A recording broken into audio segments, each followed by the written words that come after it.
বাংলাদেশ দল আপনারা সবাই জানেন ভারতের বিপক্ষে ম্যাচ খেলার জন্য এই মুহূর্তে শিলংয়ে অবস্থান করছে এবং ফুটবল দলের সবচেয়ে আলোচনার কেন্দ্রবিন্দুতে দুজন ফুটবলার হামজা চৌধুরী এবং ফাহমিদুল। ফাহমিদুল কেন বাংলাদেশ দলের স্কোয়াডে যুক্ত হলেন না, শেষ মুহূর্তে কেন তাকে ফিরে যেতে হলো সৌদি আরব থেকে।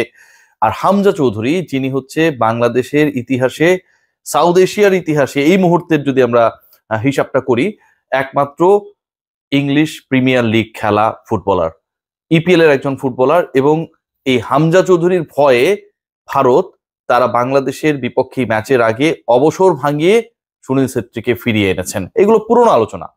বাংলাদেশ দল এই মুহূর্তে অবস্থান করছে ভারতের শিলংয়ে, যেটা শুরুতে আমি বলছিলাম। এবং একটা দল যখন এরকম একটা ইন্টারন্যাশনাল ম্যাচ খেলার জন্য যায়, সেই পার্টিকুলার দলের কিন্তু প্রিপারেশনস এবং একই সাথে সেই দলকে হেল্প করার যে অ্যাসিস্ট্যান্সের যে বিষয়গুলো, সেগুলো কিন্তু স্বাগতিক ফুটবল ফেডারেশনের দায়িত্বরত যারা তারা পালন করবেন।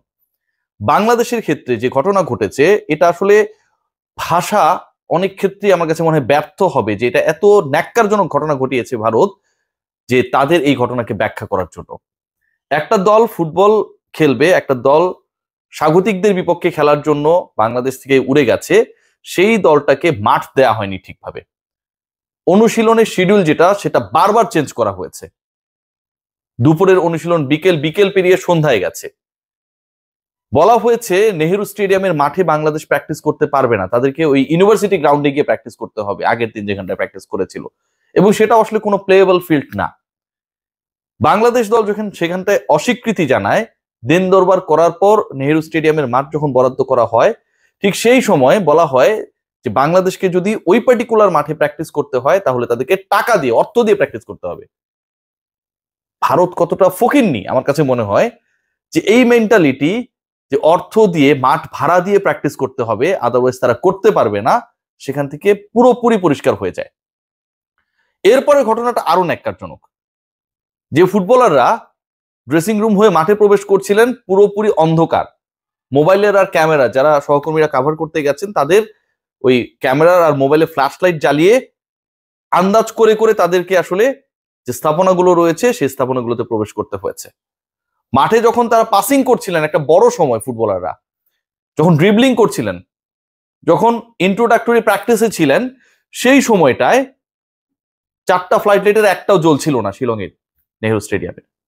ভাবা যায়, খেলা হবে ঘাসের মাঠে, প্র্যাকটিসের জন্য দেয়া হয়েছে টার্ফ, পুরো সারফেসটাই ডিফারেন্ট। ফুটবলাররা অনুমান করে করে বল পাস করছিলেন এবং হুট করে তখন লাইট জ্বলে ওঠে, কারণ টাকাটা তারা পেয়েছেন। এর থেকে ন্যাক্কারজনক, দুঃখজনক, বাজে ঘটনা হতে পারে? আজকে সকাল থেকেই নাকি এটা মোটামুটি আভাস পাওয়া যাচ্ছিল যে বাংলাদেশের প্র্যাকটিসটাকে হ্যাম্পার করার জন্য যা খুশি তা অল ইন্ডিয়া ফুটবল ফেডারেশন করবে, এবং সেটা তারা করে দেখিয়েছে। শেষটা তারা করে দেখিয়েছে, বাংলাদেশকে প্রিপারেশন নিতে দেবে না।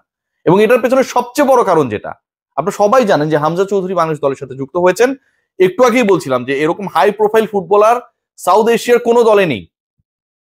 সো হামজাকে তো বাংলাদেশ দলের সাথে মানিয়ে নেওয়ার একটা ব্যাপার রয়েছে, অন্য ফুটবলারদের সাথে পাসিং, ড্রিবলিং, অন্য ফুটবলারদের সাথে তার পজিশন ভাগাভাগি, কিভাবে খেলবেন, পুরোটার কিন্তু একটা হিসাব নিকাশ রয়েছে। কাবরেরা তাকে কিভাবে ইউজ করবেন, বাকি ফুটবলাররা কিভাবে হামজাকে কাজে লাগাবেন, সুবিধা নেবেন, পুরো ইস্যুটাতে যেন বাংলাদেশ ইউজ টু হতে না পারে। হামজা তো আসলে সেভাবে প্র্যাকটিসে নামার সুযোগ হয় নাই, বাংলাদেশে এসছেন 3-4 দিন আগে, তারপর উড়ে গেছেন ভারতে। সো এই জায়গাটায় যেন একটা হ্যাম্পার করা যায়, সে কারণে সবকিছু করেছে all India football federation. Light off করে রেখেছে, যেখানটায় খেলা হবে সেই ঘাসের মাঠের পরিবর্তে টার্ফে পাঠিয়েছে। প্রথমে অস্বীকৃতি জানিয়েছে, নেহেরু স্টেডিয়ামে প্র্যাকটিস করতে পারবে না, এবং আশপাশের স্থাপনা যেটা মানে মাঠের সংলগ্ন যে ড্রেসিং রুম এবং অন্যান্য জায়গাগুলো রয়েছে, সেখানটাতেও ফ্ল্যাশ লাইট জ্বালিয়ে ফুটবলারদেরকে এক জায়গা থেকে অন্য জায়গায় যেতে হয়েছে। একটা দলকে এবং একটা দলের একজন ফুটবলারকে নিয়ে তারা যেভাবে ঘাবড়ে গেছে, আমার কাছে খুব অবিশ্বাস্য লাগছে। বাংলাদেশ দল ভারতের বিপক্ষে এই ম্যাচে নামার আগে মাত্র একটা প্রপার সেশন পাবেন ফুটবলাররা, যেখানটা থেকেই তাদেরকে আসলে সমরে ঝাঁপিয়ে পড়তে হবে, এবং সেটা হচ্ছে 24 তারিখ।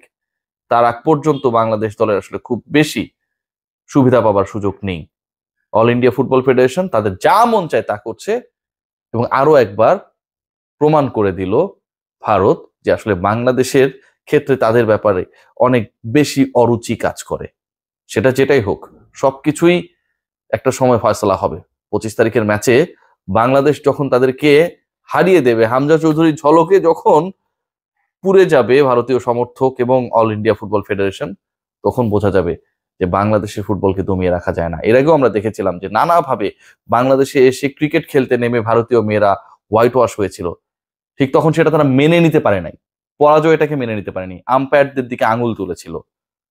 এন্ড অফ দ্য ডে ওই অস্ট্রেলিয়া ভারতকে বুঝিয়ে দিয়েছিল না আহমেদাবাদে 2023 বিশ্বকাপের ফাইনালে, 1 লক্ষ মানুষকে চুপ করে দিয়েছিল না, বাংলাদেশও সেই কাজটা করবে 25 মার্চ। সবাই ভালো থাকবেন।